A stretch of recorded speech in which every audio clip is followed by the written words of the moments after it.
Boa noite a todos, sejam bem-vindos. A gente vai aguardar um pouquinho, Dr. Flávio Rodovalho participar com a gente desse momento tão bacana.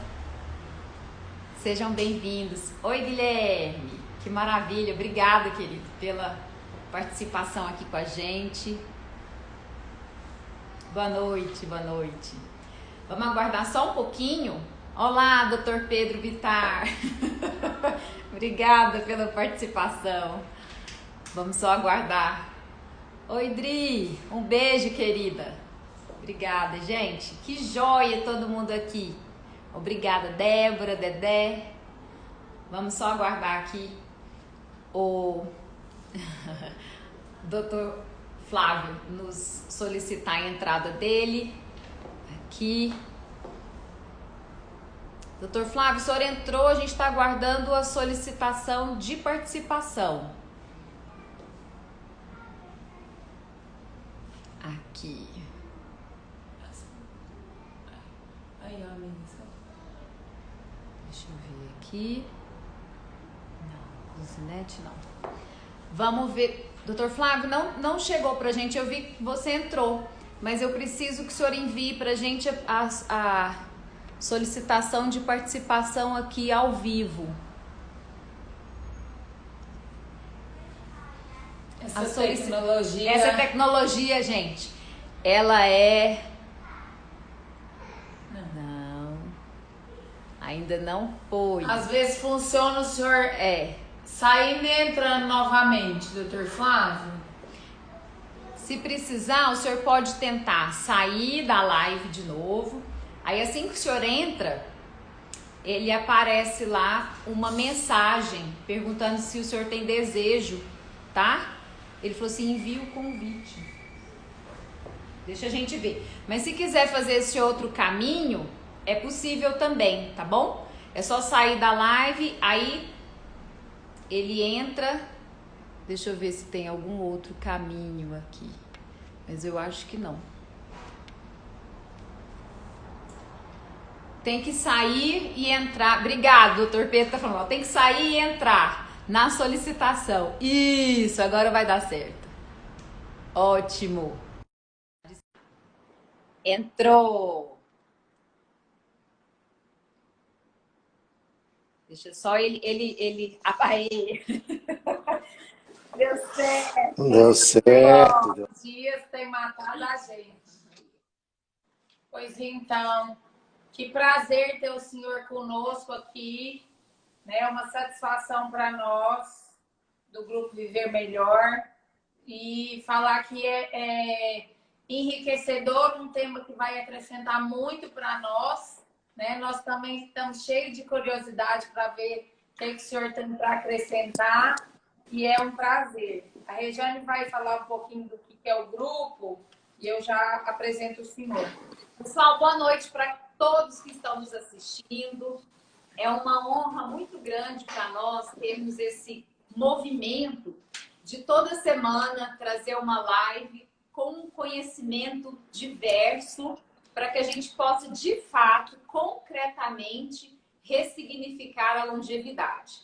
O Grupo Viver Melhor é composto por mim, eu sou Regiane Ferreira, neuropsicóloga, pela doutora Isadora Crozara, geriatra, e pela doutora Juliana Junqueira, que também é geriatra.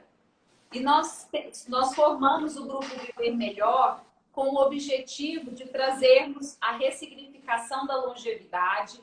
É um grupo que trabalha com consultorias para que as pessoas que trabalham com esse público sênior possam otimizar, né, os seus serviços e os seus produtos. E também a gente realizou a Expo Viver Melhor e a gente teve o objetivo de discutir assuntos que sejam pertinentes para essa fase da vida e, inclusive, o Dr. Flávio Rodovalho, advogado, foi um grande parceiro nosso.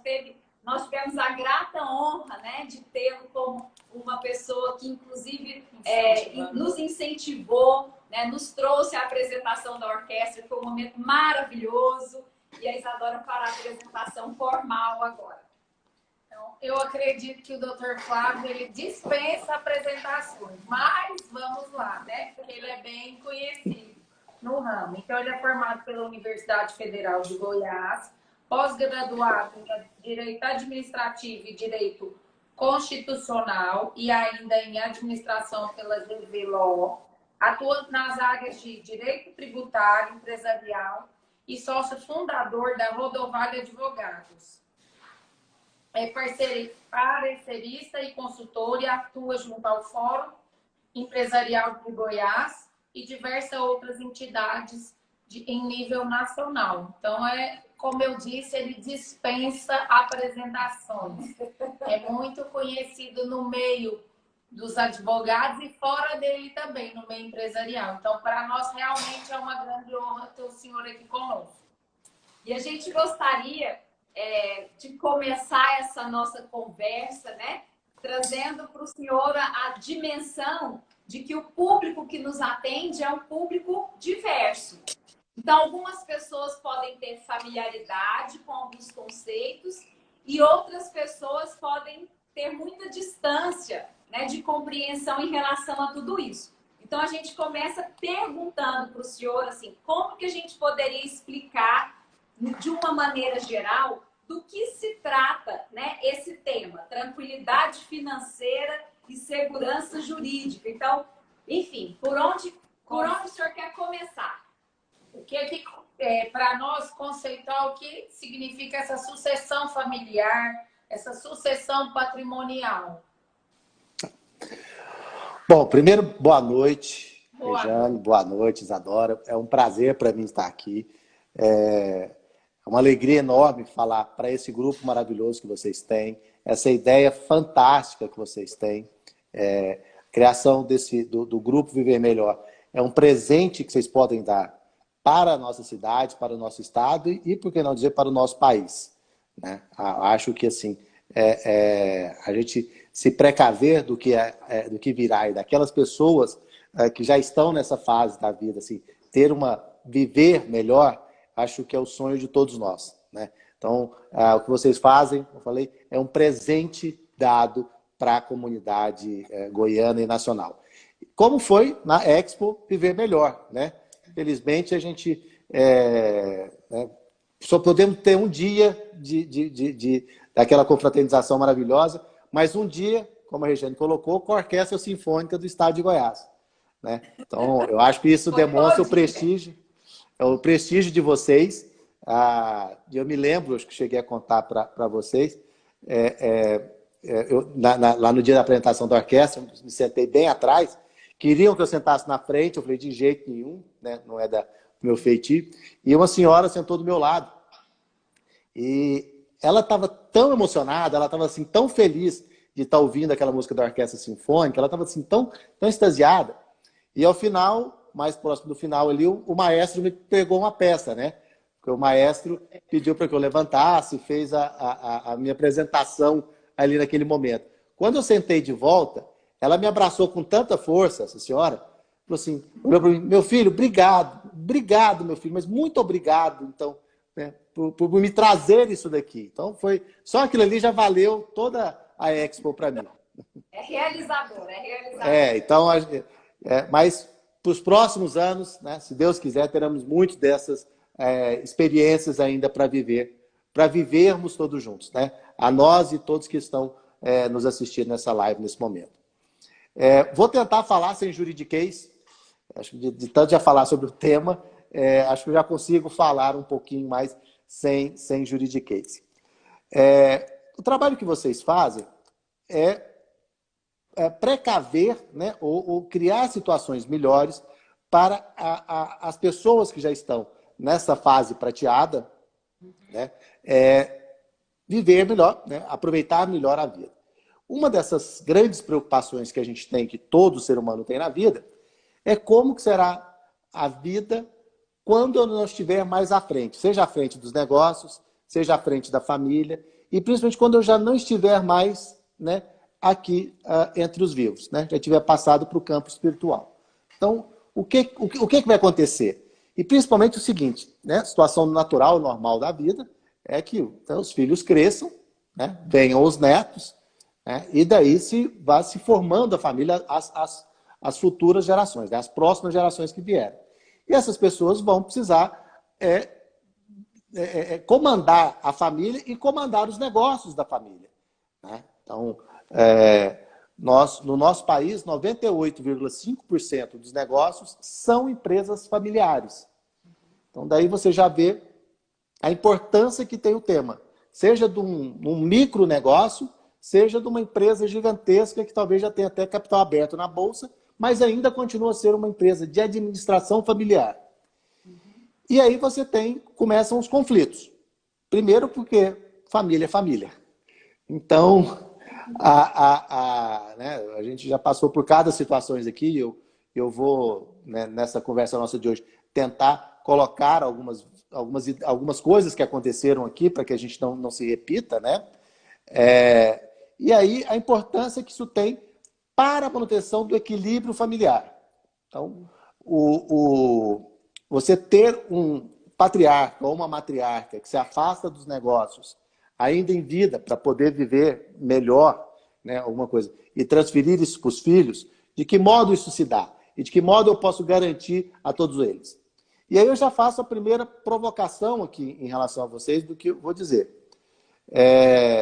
Eu sempre gosto de contar esse caso, porque para mim é muito interessante. Era uma empresa comercial, né? Ela é uma empresa muito grande, muito conhecida aqui no estado e que tem 3 filhos. Era comandado pelo pai, né? O pai era dono sozinho, e chega aquela hora, e dos 3 filhos, você tem um rapaz que ele é um vendedor nato. Ele vende geladeira para esquimó.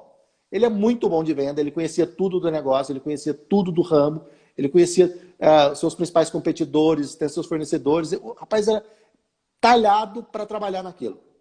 E você tinha uma filha, a filha do meio, que a menina era um gênio de finanças. Entendia tudo de finanças, de administração, tinha muito contato, tinha muita condição de negociação com bancos, com fundos de investimento, com isso, né? Então, assim, você tinha alguém muito bom como se diz aqui na fazenda, né? Da porteira para fora, e alguém muito bom da porteira para dentro, né? Que administrava esse negócio da família.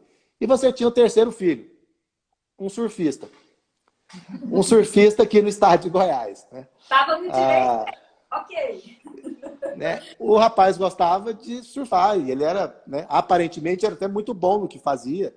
Pelo menos a informação que a gente tinha é que ele disputava campeonatos e tudo isso.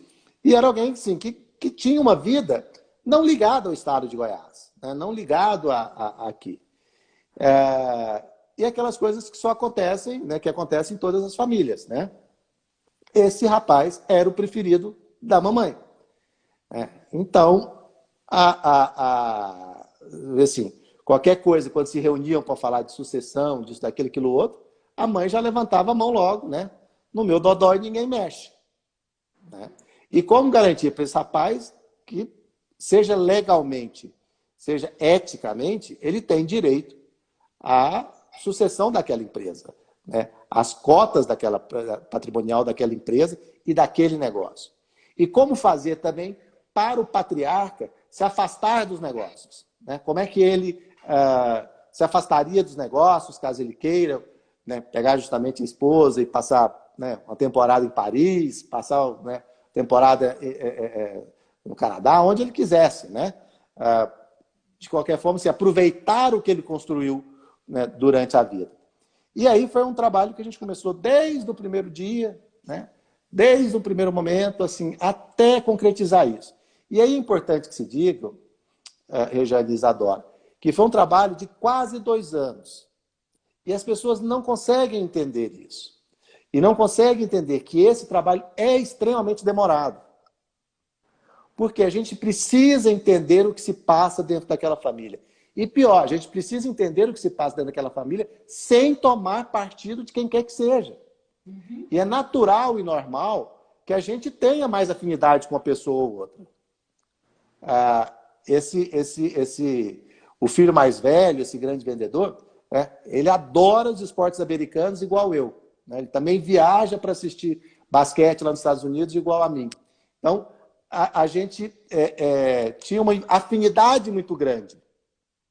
Mas, tanto é que às vezes ele vinha para reunião no escritório e a gente ficava até bem mais tarde conversando sobre outros assuntos, sobre, né, sobre vida, a gente é mais ou menos da mesma idade e tal. Mas eu não poderia deixar aquela minha simpatia por ele, né, influenciar o trabalho inteiro que a gente fez para a família, para isso. E aí a gente começa a criar os pontos que você tem. Por exemplo, o pai vai continuar à frente dos negócios? Ou essa sucessão efetivamente só acontece após o passamento dele? Né? O pai ou a mãe, evidentemente. Né? Os filhos, como são os filhos dos filhos?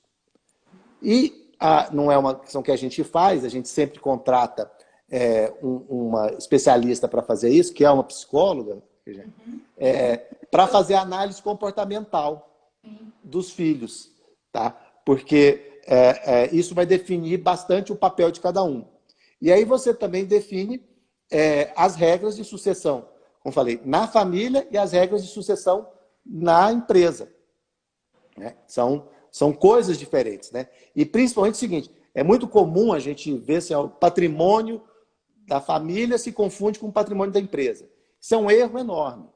O patrimônio da empresa é um, o patrimônio da família é outro e não se devem comunicar. Então, isso assim, contando outro exemplo aqui, a gente trabalha para um grupo de médicos de um hospital muito conhecido aqui em Goiânia, que você começa a ver assim, são aqueles hospitais que, e geralmente o hospital tudo é assim, né? São 15 médicos que são sócios, são 20 médicos. O que a gente viu menos até hoje tinha 8 médicos. Esse foi o menor que a gente viu. O maior que a gente já viu tinha 52 sócios. E aí, assim, como é que você prepara uma sucessão de um hospital desse? Sendo que você tem filhos médicos, filhos não médicos, filhos que são daquela especialidade ou não são daquela especialidade, e aquele hospital quer continuar sendo especialidade. E aí você começa a ver o seguinte, o grande patrimônio do médico é seu corpo clínico, assim, sua capacidade, né, de gerar pacientes. Né? Então, pensando apenas do ponto de vista financeiro, importante que se diga aqui, né? Ele tem a capacidade que ele tem de ter pacientes, dos pacientes confiarem nesse médico. Né? Então, ele transferir isso é muito difícil, vamos dizer assim. Mesmo que tenha filhos na mesma área, na mesma especialidade. E aí a gente começa a ter uma série de situações até, né, e que você precisa preparar lá atrás o que se dará, seja da família, seja do patrimônio da família, ou seja do patrimônio do negócio.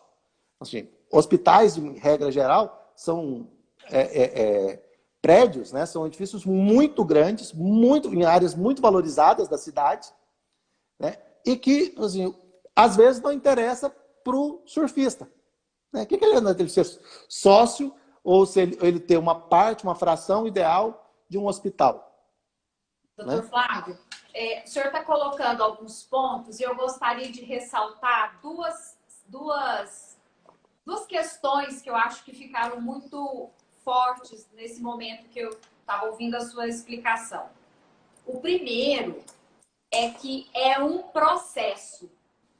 Né? É um planejamento. Então, sim, isso quebra muito aquele modelo que os nossos antepassados tiveram, né? Que depois que alguém subitamente faleceria, que a família ia se dimensionar, como é que a gente faz daqui para frente? Então, era uma tomada de decisão depois que alguém ia ou se incapacitasse de alguma forma. Então, era uma tomada de decisão super remediativa e não preventiva e tal.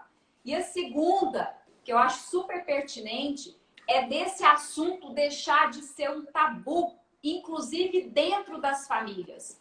Falar de dinheiro, falar da possibilidade de sucessão, porque isso, a gente está falando de coisas muito íntimas e muito primitivas, né?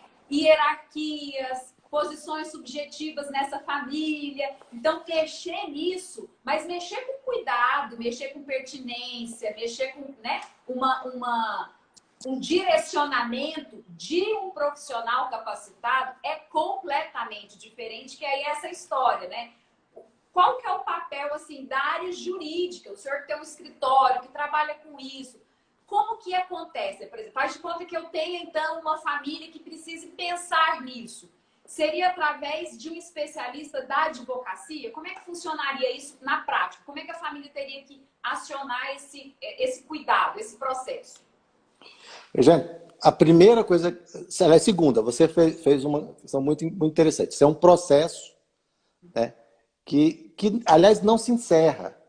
Nós já fizemos desde né, mais de 10 anos que a gente trabalha com isso. Até hoje a gente atende praticamente o primeiro caso que nós fizemos. Porque é importante até que isso se mude, né? Você pode ter filhos que de repente, o que eu falei, esse grande vendedor dessa empresa, né, o filho, ele pode entender que é melhor para ele ter um negócio próprio. Né? E não se esqueçam que, né, todos, vamos dizer assim, os avós, vamos dizer assim, os patriarcas e matriarcas, com seus filhos, eles sabem quem são, como são. Mas eles não sabem como são genros e noras. Né? E como todos nós sabemos, assim, depois que fecha a porta, né, é uma outra realidade ali dentro. Né? Então, às vezes, né, o esposo, né, olha, eu não quero continuar com seus irmãos no negócio, vamos abrir o nosso próprio negócio. Então, já aconteceu isso, né? A gente ter feito um planejamento e depois ter que mudar tudo nessa função. Então, primeiro, isso é um procedimento. Segundo, é que não existe receita de bolo. Como cada empresa, como cada família é diferente uma da outra, cada negócio é diferente um para o outro. E cada solução é diferente de um para o outro. E não adianta a gente colocar a mesma situação que não vai dar certo. Porque, assim, muitas vezes você está no meio da reunião, né, discutindo aquele assunto, como você falou assim, que é sensível, sim, discutir dinheiro, discutir sucessão, discutir que alguém, né, o pai ou a mãe vai falecer um dia, a ordem natural das coisas, né, é que os mais velhos vão na frente, né? Mas também já teve caso, para a gente mudar, de um herdeiro vinha falecer no meio desse processo, né? Então, já aconteceu da gente estar no meio de uma reunião e, do nada, enfia a mão na mesa, falou assim, você está falando isso, fulano, né? Porque você nunca me aceitou como seu irmão. Você lembra do Natal de 1998?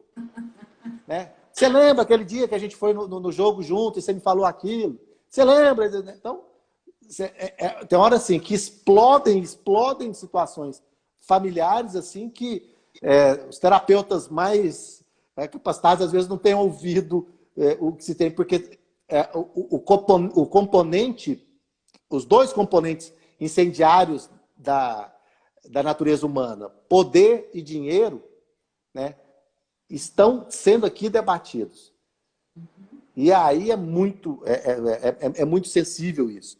E aí eu te respondo a pergunta que você me fez. Quem é o profissional capacitado para isso?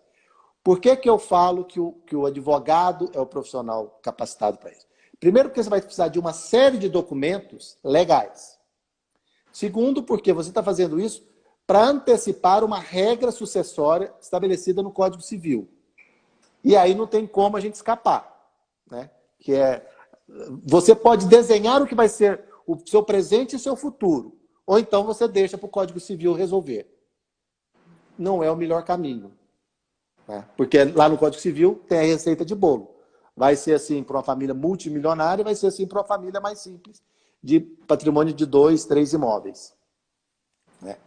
Isso já está definido no Código Civil. Então, eu falo que por que o profissional do direito, o profissional da advocacia é melhor para fazer isso? Porque você também não vai ter como fugir das regras tributárias, você não tem como fugir das regras do direito comercial, você não tem como fugir das regras do direito societário.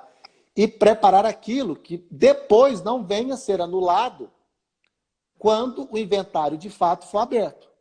Porque é uma questão que você tem muito assim, não, vou pegar e vou doar tudo para um filho. Você não pode fazer isso. A lei não permite fazer isso. E essa atuação pode ser anulada a qualquer momento. Né? Uma vez passada o falecimento do decujus, né? Então você pode anular, que é uma antecipação de legítima. Daí, eu acho fundamental você ter junto... e o advogado, aqui você vai brigar comigo e com toda a razão, o advogado também se sente um pouco psicólogo, né? Porque ele ouve tanta... é verdade. Eu imagino a cena. Ele se sente... ele está sempre aconselhando, sendo ouvido, né? Então, ele é um pouco psicólogo também. Mas eu acho fundamental você ter um psicólogo, analista comportamental em conjunto. Eu acho fundamental ter isso, porque é o que vai definir antes, que a gente não consegue ver, o seguinte. Sabe aquele rapaz que você falou que é muito bom, que é o vendedor nato, isso, aquilo outro, por exemplo? Pois é, ele não vai ficar na empresa. O negócio, na verdade, ele gosta de esporte. Falando. Ele quer ser manager de um time de futebol, por exemplo. Ele quer fazer uma outra questão para ele. Ele quer abrir uma academia de ginástica. Ele quer abrir uma rede de academias de ginástica. Então, pode entender tudo de trator, mas o que ele gosta mesmo é de academia de ginástica. Então, o psicólogo, ele consegue enxergar isso que a gente não consegue ver. Naqueles formulários que eles vão fazendo. Então, isso é uma diferença que se tem. A gente precisa, em algum momento, contar com o contador, porque você vai precisar fazer registros na junta comercial, você vai precisar fazer mudanças contábeis, eventualmente, nos livros, alguma coisa assim, e é bom sempre ter um contador para ajudar. Mas eu acho que o comando da operação como um todo, desse processo como um todo, deveria estar a cargo de um advogado. E principalmente, isso que acho que é mais importante, um advogado que seja de sua absoluta confiança. Absoluta confiança. Porque ele vai saber dos segredos da sua família, ele vai saber de detalhes de negócios e tal, que são muito acessíveis para todo mundo. Ótimo. E assim, muito interessante, porque nós planejamos a saúde, agora estamos nos atentando ao planejamento financeiro, mas a gente ainda tem um pouco de dificuldade nessa questão de sucessão. Então, buscar alguém, porque às vezes o pai acha que o filho tem uma aptidão para vendas, mas a psicóloga vai falar, não, ele é bom para vendas, mas ele é excelente na gestão de pessoas, né? Então, é interessante essa assessoria.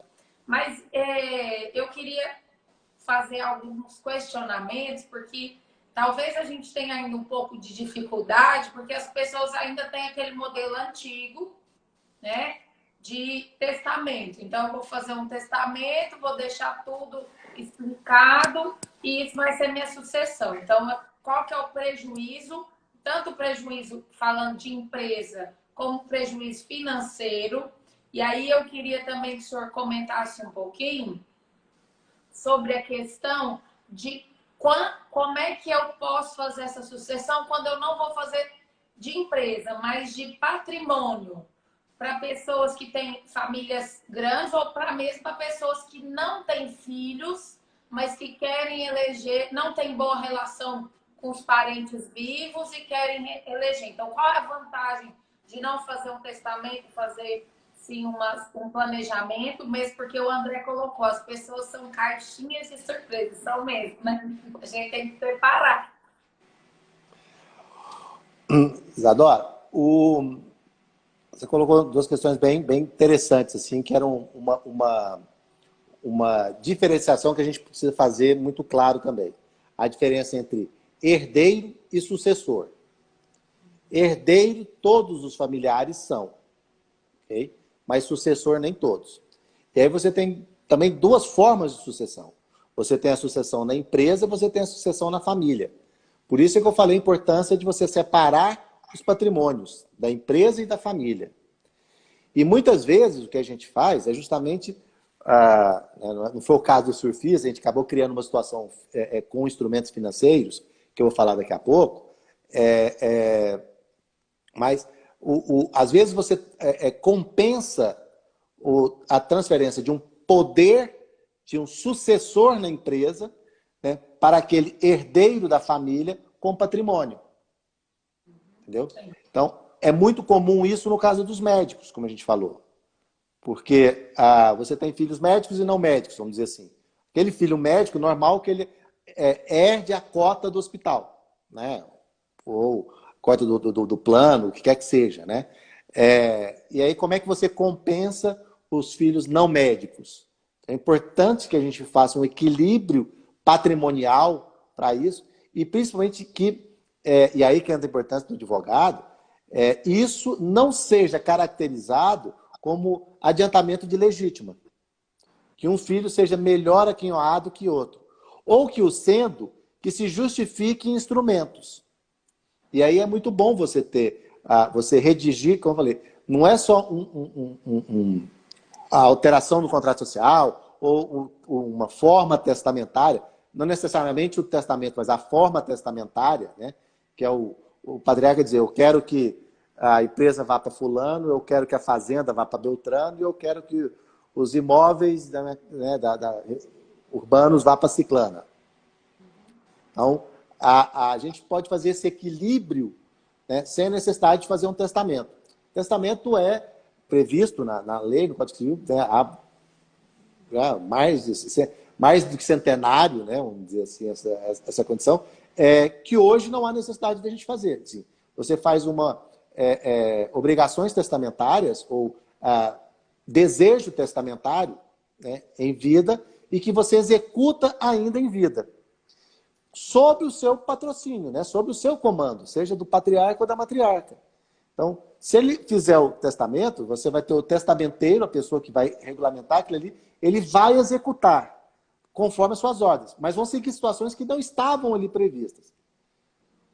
Por isso é melhor a quem vai, né, ser sucedido, ele mesmo programar a sua sucessão.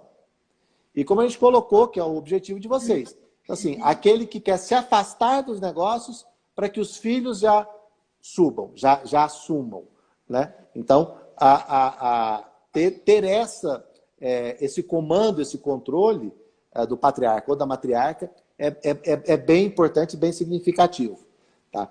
O testamento, como eu falei, é uma situação a última possível. Eu acho que aquele que, né, só quem não possa, de forma alguma, ou tenha tanto problema familiar que ele queira fazer uma situação diferente, ele poder deixar seu testamento registrado. Mas não é, como eu falei, o ideal.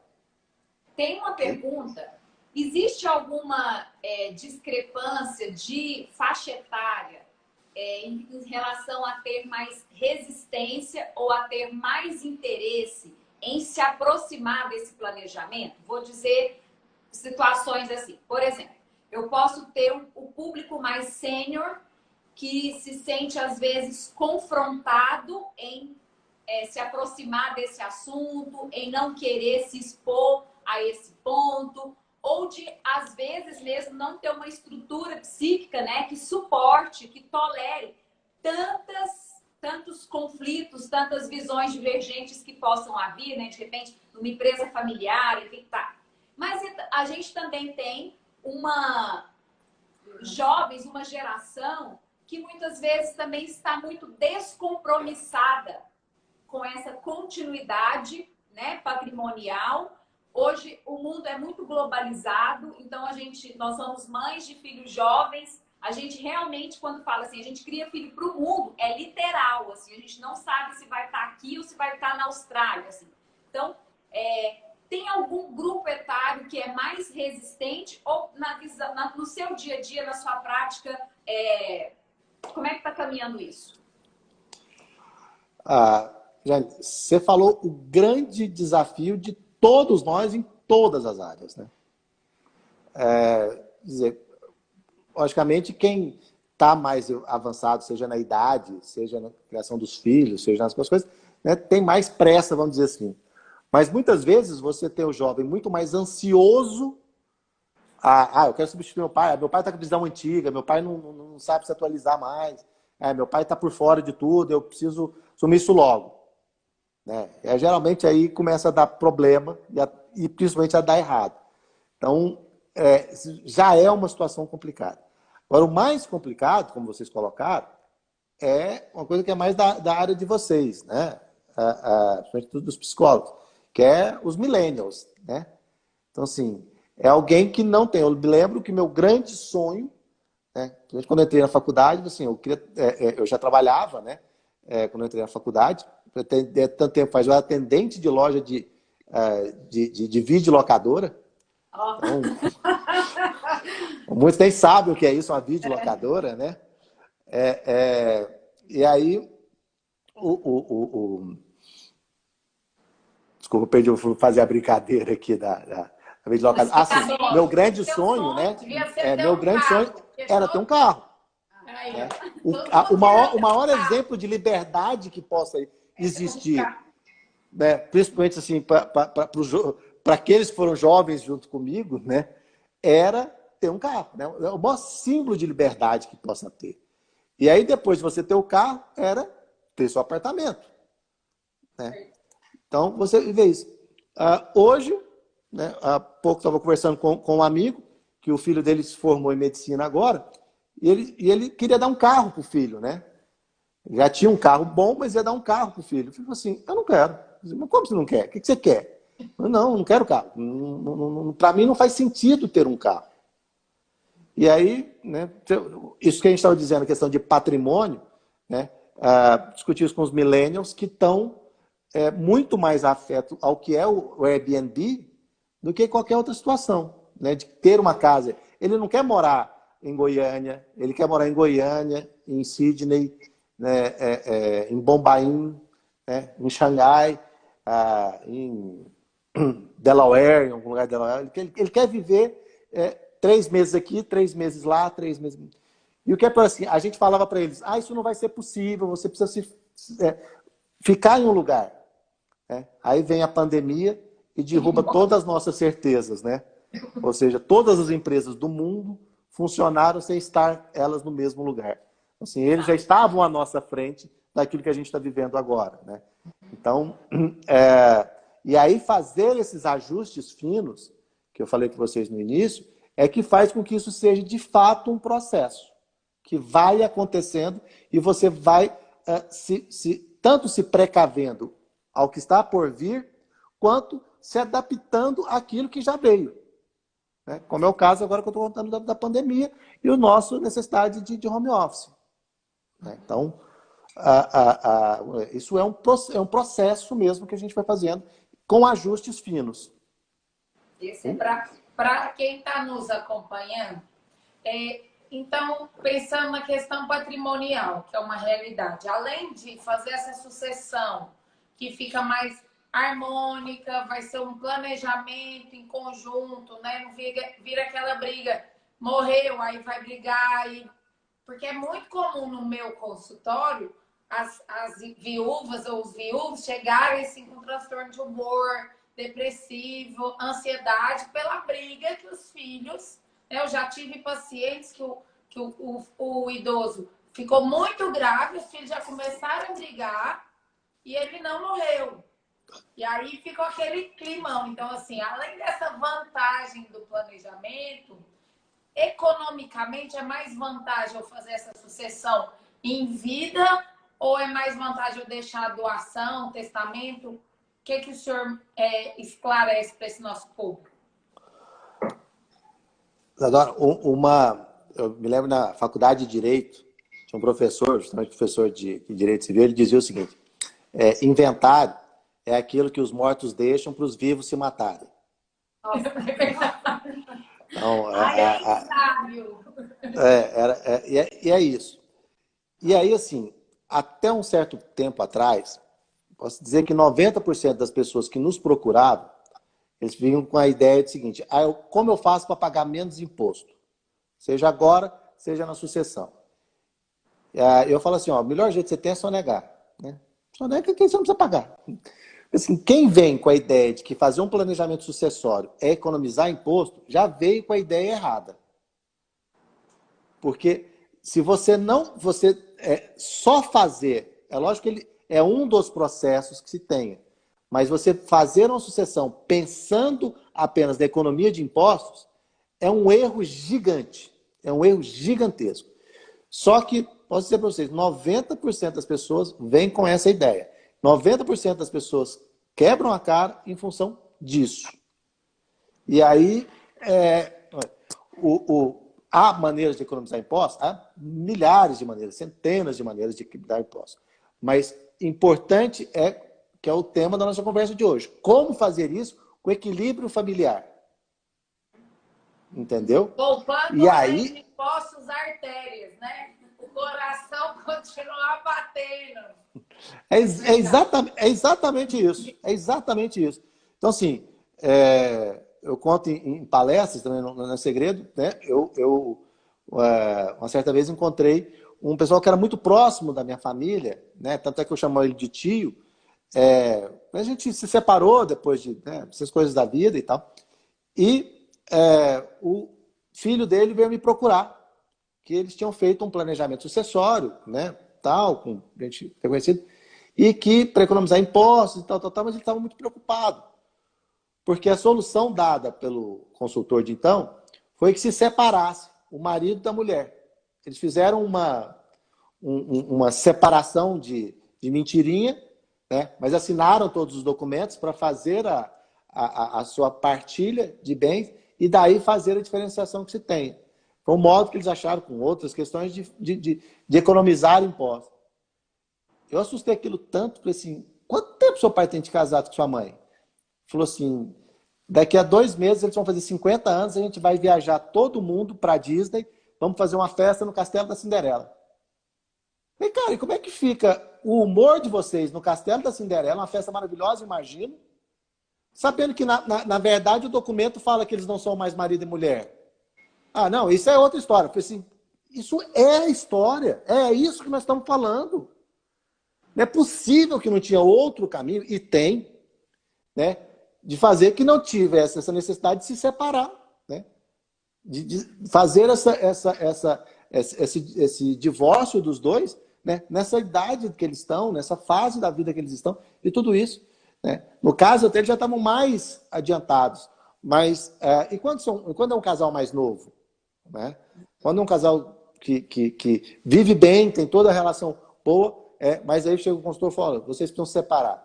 Eu já vi caso também em que, para dar certo o programa que eles fizeram, o planejamento que eles fizeram, um filho teria que se separar da sua mulher. Né? Então, assim, teria que se separar da nora do patriarca. Falei, gente, e aí, essa menina vai ir no almoço de domingos, lá numa boa no almoço de vocês? Me explica, assim, como é que é essa situação? Então, respondendo objetivamente, quem vem com a ideia de que vai apenas para economizar impostos, veio com o objetivo errado. É possível economizar muito, é possível economizar demais, mas não é essa a função que você deve pensar para o planejamento. Não é esse o maior objetivo, né? Até porque, 2 questões. Primeiro, o nome é esse, né? Planejar, né? Planejamento. Então, você vai fazer algo, né, que seja do seu agrado. E segundo, é que a gente vive no Brasil. E aí, vivendo no Brasil, eu falo que nós tributaristas, assim, de tédio, a gente não morre. Porque todo dia surge um imposto novo, uma obrigação nova, muda-se as regras todas de determinada apuração, tudo isso. Então, agora a gente está discutindo uma possível, talvez, quem sabe, se vier, reforma tributária. Que a gente não sabe a extensão dela. Mas uma coisa a gente sabe, ela vai ficar pior. Pior do que é hoje. Então, de que forma ela será e como que isso impacta os negócios, né? Isso vai mudar seu planejamento como um todo. Então, se você fez o planejamento pensando exclusivamente no ganho tributário, ele fez errado. Porque ele ficou capenga. E agora que muda? O que vai acontecer? Vamos ter que fazer de novo? Aí o meu tio e minha tia vão ter que se casar de novo depois de 70 e tantos anos? Uhum. Entendeu? E essa danada dessa segurança jurídica, ela é sempre almejada, né? Então, assim, a gente ter uma convicção de que uma tomada de decisão foi de fato e ela foi tomada com pertinência e vai ter segurança jurídica, pelo menos até as cenas dos próximos capítulos. A segurança jurídica é uma coisa que a gente mais deseja, né, em qualquer circunstância. Eu preciso saber as regras lá na frente. Infelizmente, a gente vive no Brasil, nem sempre a gente consegue isso. Por isso o planejamento, como a gente falou desde lá no início, é um processo. Porque a gente vai mitigar todos os riscos, né, mesmo de uma insegurança jurídica. Então, quantas vezes a gente faz uma coisa... E aí os advogados de família sabem isso muito bem, muda o entendimento de uma jurisprudência definida, né, nos tribunais superiores, nos tribunais locais. E muda também a concepção da vida, né? Há uma frase no direito que diz, fala assim, quando o direito ignora a realidade se vinga ignorando o direito. Então, muitos ainda não admitem, porque a Constituição fala que o casamento é entre homem e mulher. Mas o Supremo definiu muito claramente que casamento é entre duas pessoas, né? Sejam elas do mesmo sexo ou não. E mais, a nova jurisprudência agora diz que casamento é entre pessoas. Que aí entra o poliamor, que já é uma questão mais nova ainda, né? De ter 3 cônjuges na mesma relação. 4 cônjuges, né? Na mesma relação. O direito, ele precisa estar pensando nisso. Não necessariamente codificado, normatizado, mas através do advogado, né? Já criando essa situação, não ignorando a realidade. Porque isso é uma realidade. Pode, né? Nós estamos um pouco mais conservadores, vamos dizer assim, pode não ser para nós, mas para uma imensa gama de pessoas é. Né? Eu Então... tenho uma pergunta, doutor Flávio, assim, às vezes a gente tem também um olhar, não é uma pergunta, é um comentário. Às vezes a gente tem o olhar de que precisaria passar por essa visualização da situação, pelo processo, pelo planejamento, quem vem de uma família com muitos recursos, uma empresa muito volumosa. O que o senhor comenta? Eu queria que o senhor comentasse, assim, para aquele grande público brasileiro, né, que é a classe média, que é aquela que trabalha e tem um salário e paga as contas do mês, tenta viajar uma vez por ano e tem um patrimônio pequeno, às vezes só uma residência, um carro, 2 carros, e é isso. Até essas pessoas precisariam se dimensionar em relação a isso, mesmo que o patrimônio seja muito pequeno? Ótima pergunta a sua, Rejane. Veja bem, quando a gente está tratando de patrimônio de 300 milhões, de 400 milhões, eu posso chegar para um herdeiro e falar assim, olha, amigo, abre mão do poder na empresa e fica com um patrimônio de 60 milhões para você. 60 milhões resolve a vida de qualquer pessoa no mundo, né? É fácil fazer isso. Então é fácil a pessoa entender que 60 milhões ele abre um negócio gigantesco, ele faz o que quiser. Então não dá briga, por incrível que pareça. Porque a gente tem elementos para negociar, né, que convencem muito facilmente. Então, assim, aí é aquela questão de poder e dinheiro, eu troco poder por dinheiro. Então há uma relação dessa. E a briga existe justamente quando você tem 2 imóveis para... Você tem um imóvel e um carro. A briga maior que a gente vê, principalmente no advogado de família, é isso, assim, é quem tem patrimônio pequeno. Por exemplo, eu vou abrir mão da casinha que foi da minha avó, que foi isso, que foi aquilo, aquilo outro. Né? Por qual motivo? Por qual razão? Então, assim, você se preparar para esse momento, você evita essa briga que seguramente virá lá na frente. Pensa que também é o seguinte, como a gente estava falando questão da economia tributária, esse imóvel será reavaliado lá na frente para efeitos de tributação. Então a gente não sabe. Hoje, a alíquota do ITCD é de 8%, mas se discute muito claramente que vai ter uma alíquota de 20% de ITCD e que será federal, não mais estadual. Ou seja, a gente pode ter uma alíquota de transferência de 28%. Aí você assim, nossa, mas isso é muito caro. Nos Estados Unidos, para você ter uma ideia, lá a legislação é estadual, muda de estado para estado. A regra é de 40% o imposto sobre herança. Existem estados que cobram até 58%, né? E alguns estados que cobram ali por volta de 30%, alguma coisa. Os estados que a gente mais conhece, tipo a Flórida, é 44%. Nova York é 48%. A Califórnia... Caramba! É você perder metade do patrimônio na sucessão. você tem. E aí é por isso que você vê assim, os multimilionários têm fundações. Né? Por quê? Porque justamente para não pagar o imposto de transmissão. Entendeu? Então, esse imposto de herança, vamos dizer assim. Então, jogadas para isso existem várias. Existem a questão de aproveitar, você fazer uma offshore no exterior, que não é ilegal, apesar do nome de vez, não é ilegal, pelo contrário, né? Você tem muitas empresas que são offshore. Vou dizer, as maiores empresas do mundo são offshore, elas têm uma sede num país, mas elas não operam naquele país, e por isso são offshore. E você tem vários outros instrumentos para fazer isso. Eu até iria dizer na nossa... quando teria a Expo Viver Melhor, eu iria fazer a apresentação com alguém do mercado financeiro, né? O Arthur, lá da Blend. O Arthur é um especialista no mercado financeiro e a gente ia falar sobre alguns instrumentos financeiros que tem para você evitar isso. Uma coisa muitíssimo simples, não precisa ser muito grande, você falou assim, por exemplo, o funcionário público, o servidor público, ele não tem por que fazer a sucessão patrimonial, né? Desculpa, sucessão da empresa, porque ele não tem empresa. Né? Então, ele tem seu cargo, né? e geralmente são cargos que pagam muito bem. Então, ele tem um patrimônio muito bom. E muitas vezes ele tem uma liquidez muito boa. Né? São salários muito altos. Né? E como é que a gente faz isso? Como é que esse dinheiro não vira briga? E como é que a gente pode economizar o tributo em relação a ele? Então, a criação de um fundo de previdência, por exemplo, ele pode definir, dentro desse fundo de previdência, como é que ele quer o rateio daquele dinheiro. Ele não precisa seguir a ordem do Código Civil.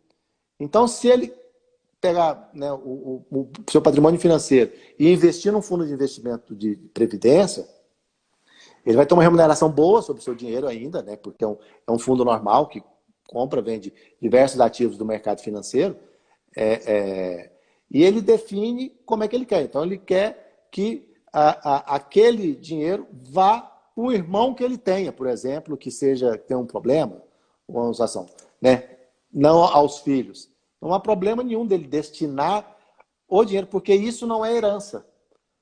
Né? Entendeu? Um fundo de investimento de previdência.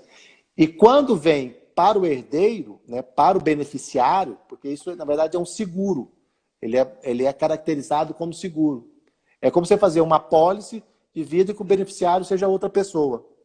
Então, daí a possibilidade de você fazer isso. E a tributação é zero.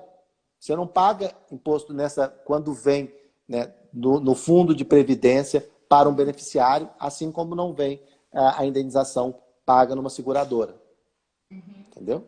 Então, são instrumentos que o mercado financeiro nos dá. Para entender desse caminho, a gente precisa de contratar alguém que domine, né? Que seja especialista. Então, é interessante o senhor fazer essas colocações, porque são temas muito novos, é um mercado muito dinâmico, são realidades muito diferentes do que nossos pais vivenciaram, dos nossos avós. Então, é importante, primeiro, fazer uma coisa com segurança jurídica e segurança econômica também, para não entrar nesses falsos mercados onde se promete um ganho e no final, quando você vê, não tem nenhuma credibilidade, né? Exatamente. Doutor Flávio, nós estamos chegando quase ao nosso fim. Tem alguma colocação que o senhor gostaria de fazer que não foi perguntada? Né? Tem uma que a Maria Cândida colocou. Então, o restante de tributação aí sobre a herança, o melhor é não ter dinheiro. Talvez seja uma saída, mas o doutor Flávio... Não, olha só, ela pode... E que tal se ela pegasse o patrimônio dela, vendesse todo ele, fizesse liquidez, né? Ficasse com o dinheiro líquido, investisse num fundo de investimento, ela mantém o patrimônio como queira, com rendimento, com tudo isso, e dividisse, seja sua herança, seja de qualquer forma, conforme os seus beneficiários de um fundo de previdência. Né? Se o negócio era pagar imposto, aí ela não paga. Então, saídas existem muitas, a gente tem que ter criatividade. Mas volto a dizer o que eu disse lá no início. Não existe a receita de bolo. Entendeu? E famílias, todas têm suas idiosincrasias, né? Então, e aí assim, eu costumo dizer em palestra, né? Aquela frase famosa do Instagram, família é tudo igual, mas a minha é mais legal. Fuja dessa tentação na vida real. Deixa ela só para o Instagram. Porque vai dar problema. Acho que sim. E quanto mais as pessoas se disponibilizarem para enxergar a realidade intrafamiliar, intrapessoal e tentar, de fato, existir uma maior transparência e construir todo mundo juntos, né? Uma coisa que vá favorecer a todos. Se a gente tiver um pensamento um pouco mais conjunto e aglutinador, eu acho que a gente tende, pelo menos, a sofrer menos e a tentar salvar as artérias e não fazer desse momento uma grande catástrofe. Porque a coisa é difícil, mas ela não precisa ser tão sofrível assim, né? Esses dias eu dizia para minha filha uma frase que eu vou repetir assim. A dor é inevitável, mas o sofrimento é opcional. Né? Excelente, excelente. Doutor Flávio, se a gente tivesse sonoplastia, a gente ia ter a hora agora. Está chegando o fim. Então, para quem não chegou a tempo, foi uma discussão super interessante, com muitos conceitos novos, com muitas novas orientações sobre nós que temos um patrimônio pequeno e real, mas que possamos salvar nossas artérias, nosso coração e nossa alma, né? Não ver esse sofrimento, fazer uma sucessão, um planejamento também no campo da sucessão patrimonial e empresarial. Foi um prazer ter o senhor conosco. Essa live vai ficar gravada, né? Então, é uma satisfação ter alguém com tanta competência, falando com tanta facilidade de um tema tão difícil, né? Que nos fez compreender bem, foi muito bom. E quem sabe para os próximos meses, o projeto do Grupo Viver Melhor é manter as lives semanalmente. E aí a gente, de repente, a gente precisa melhorar as tecnologias. A gente fazer uma live, você junto com a Blend, né? O senhor junto com a Blend, para a gente poder discutir outros aspectos, né? E eu queria também agradecer, em nome do Grupo Viver Melhor, a Gilce Reis, porque o senhor é muito conhecido, meu vizinho de prédio, vizinho do meu irmão agora, já conhece minha família. Amigo do seu pai. Da Gilce que a gente se conheceu pessoalmente no seu escritório. Então, Gilce, que está nos assistindo, obrigada em nome do Grupo Viver Melhor, você está dentro dele, né? É isso, gente. Obrigada a todos. O senhor quer fazer alguma colocação, doutor? Nós temos mais 2 minutos. Apenas agradecer a oportunidade. Foi muito bom. Esse tema, de fato, é muito gostoso. A gente precisa estar conversando. E, principalmente, assim, se preparar, como eu falei, se preparar diante do inevitável é o melhor que você pode fazer. Existem muitas soluções. Existem soluções financeiras no mercado financeiro. Existem soluções legais. Existem soluções societárias que a gente pode fazer. Não precisa ter um patrimônio grande. Mesmo num patrimônio pequeno de 2, 3 imóveis, um carro, as coisas, né, já justifica você procurar um profissional. Não estou falando você necessariamente fazer conosco, mas sim, você procurar um profissional bom para isso. E nós temos aqui uma advocacia no estado de Goiás maravilhosa, muito preparada para isso. Eu fico muito feliz de ver vocês duas mais uma vez. São duas amigas queridas. Agradecer a Gilce, que fez essa ponte, a guerreira Gilce. Que ela é sensacional. Inspiradora. Para trabalhar, não tem maior. Ela é demais. E mandar um beijo para todo mundo que nos assistiu. Muito obrigado. Foi um prazer e um momento ímpar para mim. O meu melhor do dia, com certeza. Nós que agradecemos e lembrar a todos que estão nos assistindo que a live vai ficar gravada e que semana que vem, segunda-feira, nós temos outro encontro. Um abraço, gente. Um abraço. Muito obrigada. Gratidão, doutor Obrigada, Flávio. doutor Até mais. Tchau, tchau.